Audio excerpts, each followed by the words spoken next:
صدف، سب سے پہلے یہ بتائیے کہ سوشل میڈیا کمپنیز کی کیا رسپانسبلٹی ہے ایکسیس کنٹرول کرنے کی اس سینسٹیو مواد کو تک جو پبلک پوسٹ کرتی ہے سوشل میڈیا پلیٹ فارمز پر؟ اس میں ہم ان کمپنیز کے بلینز آف یوزرز ہیں، اور ظاہر ہے جب آپ اتنا بڑا کنزیومر بیس سرو کریں گے اور آپ واحد کسٹوڈین ہوں گے بہت ساری ایسی انفارمیشن کی جو یوزر جنریٹڈ ہے، اور اس کا امپیکٹ صرف انڈیویجول لیولس پہ نہیں ہے بلکہ وہ ملکوں، سیاست اور بین الاقوامی اس کا ہمیں امپیکٹ نظر آتا ہے، تو کمپنیز کی رسپانسبلٹی بہت زیادہ بڑھ جاتی ہے۔ یہ نہیں ہو سکتا کہ صرف آپ لوکل لاز کو اپیز کرنے کے لیے ایسا مواد جو اسپیشلی وار کرائم سے ریلیٹڈ ہو یا اسٹیٹ کی جانب سے کیے گئے جرائم اس کے اندر نظر آتے ہوں، وہ آپ اس بات پہ ڈیلیٹ کر دیں کہ اس کے اندر وائلنس تھی۔ ظاہر ہے جو گرافک وائلنس ہے وہ شاید عام یوزرز تک نہیں پہنچنی چاہیے، لیکن اس مواد کو کہاں آرکائیو کرنا ہے، کس طرح رکھنا ہے، اس کے اوپر زیادہ سنجیدگی سے کمپنیز کو سوچنا چاہیے، کیونکہ یہ ثبوت ہیں اور ان کا جو قانونی نظام ہے ہمارا اور گلوبل بھی جو انٹرنیشنل کورٹس ہیں، اگر اسپیسیفکلی وار کرائم سے ریلیٹڈ اگر کوئی شواہد آتے ہیں تو ان کی ذمہ داری ہے کہ وہ انہیں اس طرح آرکائیو کریں کہ اگر ضرورت پڑے تو بطور ثبوت انہیں پیش کیا جا سکے اور اس مواد تک ایکسیس برقرار رہے،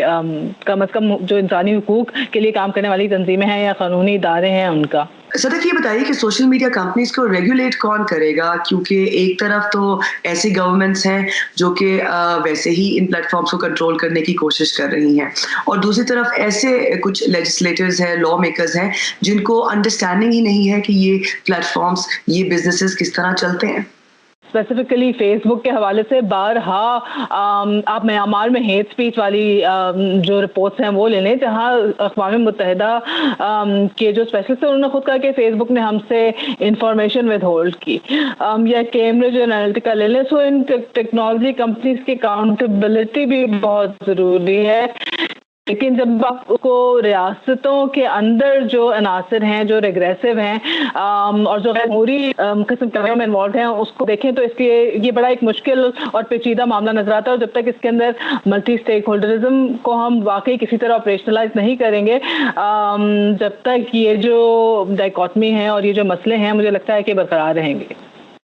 صدف، یہ بتائیے کہ یہ سوشل میڈیا پلیٹ فارمز یا کمپنیز کتنی ڈیموکریٹک ہیں اور ان کے اپنے کاروباری مانیٹری